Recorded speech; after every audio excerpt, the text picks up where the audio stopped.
Hello everyone, welcome to my channel study with Indian English 25। आज हम लोग discuss करने वाले हैं television.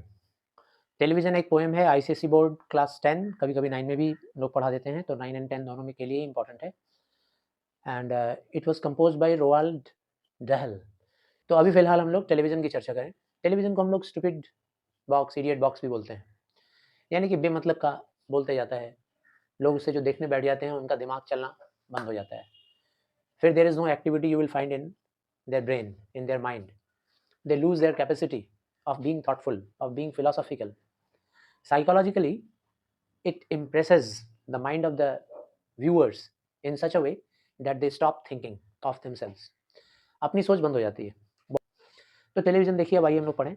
The most important thing we have learned so far as children are concerned is never let them near your television set. The most important thing we have learned, writer कहते हैं कि लोगों से हमने सुना है, we have learned means we have heard from people.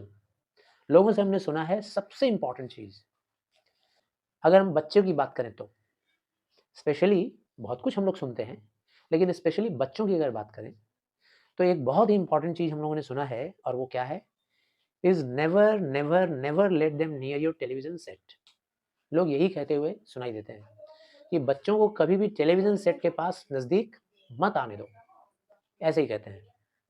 आपने भी सुना होगा। अब तो लोग कहते हैं कि never let them come in contact with mobile phone, है ना? इतना ज़्यादा वायरल हो गया है।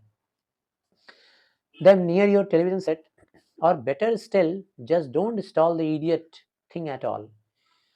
और इससे भी ज़्यादा बेटर बात क्या रहेगा, इससे भी बेहतर बात क्या होगी? पहली बात तो ये है कि बच्चों को टेलीविज़न के नज़दीक आने ही मत दो, ठीक है? को बचपन से ही इसके नज़दीक मत आने दो, या फिर बेहतर रहेगा जस्ट डोंट इंस्टॉल। इंस्टॉल मतलब घर में लाके टेलीविज़न सेट को दीवार में या कहीं पे भी इंस्टॉल मत करो इडियट थिंग को एट ऑल। इडियट थिंग किसको बोला जा रहा है? इडियट बॉक्स, टेलीविज़न को। चैटर बॉक्स है, हमेशा बड़बड़ाते रहता है, बोलते रहता है। In almost every house, next stanza, in almost every house. First line का आप मैच देख रहे होगे। एक राइमिंग पैटर्न आपको दिखाई दे रहा होगा कि फर्स्ट लाइन में है लर्न, फिर so far as children are concerned, है ना? लर्न फिर कंसर्न, तो ए एंड ए। अगर इसका राइमिंग पैटर्न पूछेगा फर्स्ट स्टैंजा का, तो आप क्या बताओगे? Learn and concerned. दोनों में ईडी ईडी लग रहा है ना लास्ट में। नेक्स्ट है इज नेवर लेट, फिर फोर्थ लाइन में है then near your television set. Late के साथ सेट है, तो ये बी बी हो गया, ए बी बी। फिर क्या है? इंस्टॉल, फिर क्या है? ऑल, ये सी सी हो गया। तो ए बी बी सी सी, ये राइमिंग पैटर्न हो गया फर्स्ट स्टैंजा का। In almost every house we have been, we have watched them gaping at the screen. जितने भी घरों में, राइटर कह रहे हैं, कंपोजर, कि जितने भी घरों में हम लोग गए हैं ना, हम लोगों ने एक चीज देखा है, और वो क्या देखा है? हम लोगों ने देखा है, we have watch them. Them means students, children, ठीक है ना? जो कम उम्र के होते हैं, very young children, they are all gaping at the screen. Gaping मतलब आंखें बड़ी सी करके, मुंह खोल के, हाँ, ऐसे करके देख रहे होते हैं। मुँह गेपिंग करके, आँख ऐसे खुला करके ऐसे देखे जा रहे हैं टेलीविज़न स्क्रीन पे, गेपिंग at the screen. They lol and slope and lounge about. Lol क्या होता है? आइडल मैनर में बैठना, आलसी की तरह, लेज़ी तरीके से। कई घरों में देखे होंगे बच्चे ऐसे बैठे हैं सोफ़े पे, बैठ के देखे जा रहे हैं, लॉल, ठीक है ना? कहीं पे देख रहे हो स्लॉप। स्लॉप क्या होता है भई? तो लूज़ गारमेंट को हम लोग बोलते हैं स्लॉप। यहाँ पे इन द सेंस घर में ढीला-ढाला कपड़ा-वपड़ा पहन के लूज़, लेज़ी तरीके से बैठ के बस देख रहे हैं, जैसे। लाउंज, लाउंज अबाउट, लाउंजर पे लेटे हुए हैं लोग, लाउंजर पे लेट के लाउंज अबाउट, एकदम रिलैक्स लाउंजर पे लेटे हुए हैं। लाउंजर क्या होता है? स्मॉल बेड होता है। आपने देखा होगा स्विमिंग पूल वगैरह के बगल में लाउंजर होता है। नहा के आया और आके लाउंजर पे लेट गया, लंबा सा ऐसा बेड जैसा होता है, सन बाथ लेने के लिए। Next, and stare until their eyes pop out, और वो लोग टीवी पे देख रहे होते हैं, स्क्रीन पे देख रहे होते हैं। स्टेयर, स्टेयर मतलब होता है एकटक देखना, किसी चीज को फिक्स्ड नजरिए से देखना, उसको बोलते हैं स्टेयर। उसको देखते रहते हैं, and till there eyes pop out, तब तक देखते रहते हैं जब तक कि उनकी आंखें पॉप्ड आउट नहीं हो जाएं, बाहर ना निकल जाएं। पॉप्ड आईज किसको बोलेंगे भाई? जिसमें आंख देखे हो ना, किसी किसी का थोड़ा बाहर निकला रहता है, पॉप्ड आईज उसको बोलते हैं। तो यहाँ ऐसा मत सोचना कि टीवी देखने से आंखें बाहर आ जाएंगी, ऐसा नहीं होगा। कहने का मतलब कि आंखें एकदम कंसंट्रेट रहेंगी, एकदम उसी पे, आईज पॉप्ड आउट। हम लोग की आईज तो संकन है, अंदर धसी हुई है, उम्र दराज लोग हैं हम लोग, लेकिन फिर भी पॉप्ड हो जाएगा, अगर देखेंगे तो आँखें बड़ी हो जाएँगी। कोई एक्शन का सीन देखेंगे। लास्ट वीक इन यस ऐसा नहीं हो जाएगा। Next, last week in someone place we saw a dozen eyeballs on the floor. Last week की बात कर लो, पिछले हफ्ते में हम लोगों ने देखा, किसी के घर गए थे, वहाँ हम लोगों ने देखा 1 दर्जन eyeballs on the floor. Eyeballs on the floor मतलब ऐसे नहीं कि गोटियाँ खेल रहे थे सब लोग। आईबॉल्स ऑन द फ्लोर मतलब सारे फ्लोर पे ही बैठ के देख रहे थे। सारे बच्चे फ्लोर पे बैठे थे और वहीं से टीवी देख रहे थे। तो हम लोगों ने दूर से देखा, तो ऐसा लग रहा था सबकी आँखें बस पॉप्ड आइज़ सब देख रही हैं स्क्रीन पे। दर्जनों आँखें दिख रही थी। जैसे यहाँ आप लोग अभी बैठे हुए हो, तो एक आदमी की 2 आँखें हैं, 20 बैठे हैं तो कितने हो जाएँगे? 40, 50 बैठेंगे तो कितने हो जाएँगे? 100 आइज़। तो 100 आइज़ बोल देंगे हम, पॉप्ड आइज़। कम बच्चे बैठे रहेंगे 10, 20 आइज़। नेक्स्ट नेक्स्ट है they sit and stare and sit until they are hypnotised. They sit, ये सारे बच्चे बैठे हैं तो बैठे हैं, बस स्टेयरिंग करते जा रहे हैं, फिक्स्डली देखे ही जा रहे हैं। And sit until they are hypnotised by it. Until they are hypnotised एक तो मेंटल कंडीशन होता है जिसमें हम किसी के वश में आ जाते हैं। हिंदी में कहते हैं वशीकरण, है ना? हिप्नोटाइज्ड हो जाते हैं। जैसे टीवी एक तो ऐसा चीज़ है, जब आप बैठ जाओगे, कोई सीरियल देखने बैठ गए, इमेजिन करो, तो उसका फर्स्ट एपिसोड देख लोगे, हाँ, तो सेकंड एपिसोड फिर देखने को मन करेगा। या आप मूवी देखने बैठ गए, हाफ एन आवर देखे, तो फिर आपको 3 आवर्स तक वो अपने पास ही बैठा लेगा, हिलने नहीं देगा, है ना? कोई एक्शन सीन आ रहा है, आपने देखा, हिप्नोटाइज्ड हो जाओगे टीवी के सामने, हिलोगे नहीं फिर आप। ऐसे ही मोबाइल में होता है वो रील्स का, रील्स हटाते जाओ, देखो हिप्नोटाइज्ड हो जाओगे। आधे घंटे तुम्हारे कैसे चले जाएँगे पता ही नहीं चलेगा। Next, until they are absolutely drunk with all that shocking ghastly junk। और तब तक देखते रहते हैं ये बच्चे टेलीविजन सेट को, जब तक एब्सोल्युटली ड्रंक, यहाँ ड्रंक होने का मतलब शराब पीने की बात नहीं है, लेकिन एक नशे में आ जाना।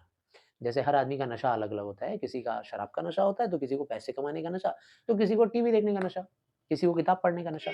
नशा ही पकड़ना है तो भाई किताब पढ़ने का नशा लो, ये पोएट ने समझाना चाहा है। इस पोएम के एंड में हम लोग देखेंगे।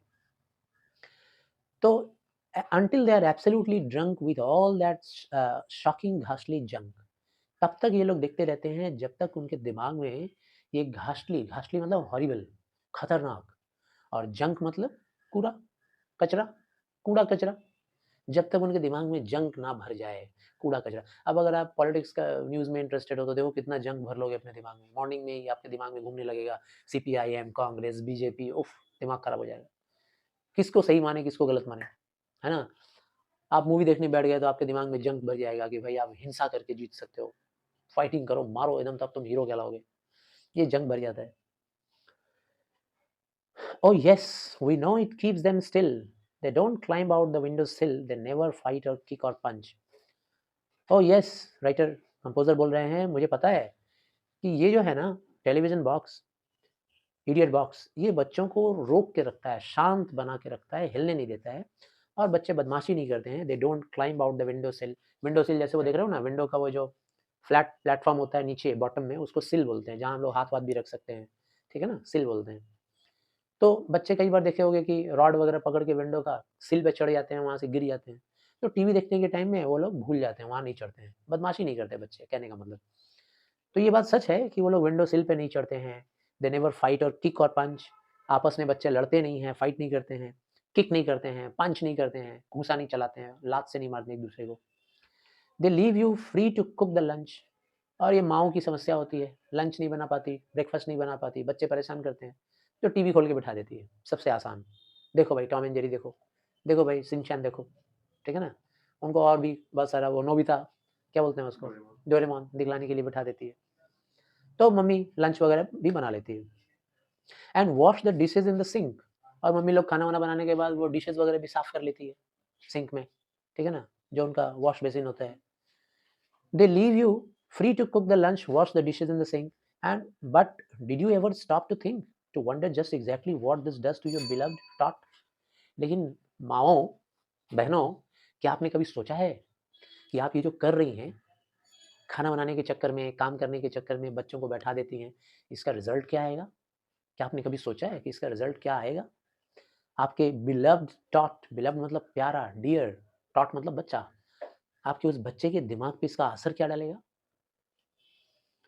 It rots the sense in the head. देखो यहाँ कैपिटल में लिखा है, पोएट ने लिखा है कि मैं बता रहा हूँ क्या होगा। बच्चा अगर कांस्टेंट टीवी देखेगा ना, तो आपके बच्चे का हेड का जो सेंस है, सेंस जिसको हम लोग सेंसिबल बोलते हैं या फिर सेंसिटिव या सेंसिबल या बोलते हैं कॉमन सेंस होना चाहिए, वो सेंस तो पूरा ही खत्म। देख नहीं रहे हो आजकल के बच्चे जितने ही क्लोज होते जा रहे हैं मोबाइल से, पढ़ने की आदत खत्म होती जा रही है, उनका अपना सेंस नहीं है। इट किल्स इमेजिनेशन डेड, ये उनके इमेजिनेशन को भी मार के खत्म कर देता है, डेड बना देता है।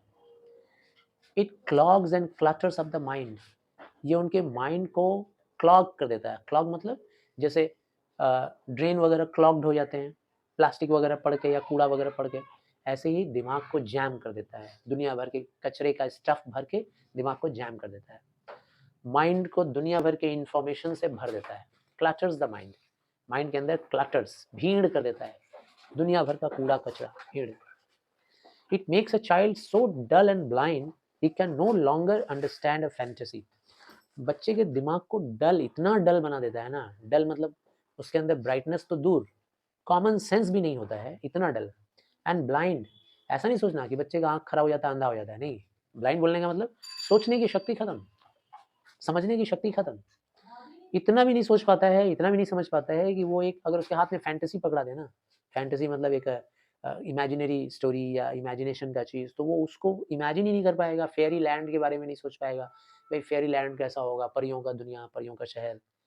His brain becomes as soft as cheese, उसका दिमाग इतना सॉफ्ट हो जाता है ना, सॉफ्ट मतलब बुद्धिमान बनने के लिए हम लोग का दिमाग बहुत ही दुरुस्त और मजबूत होना चाहिए।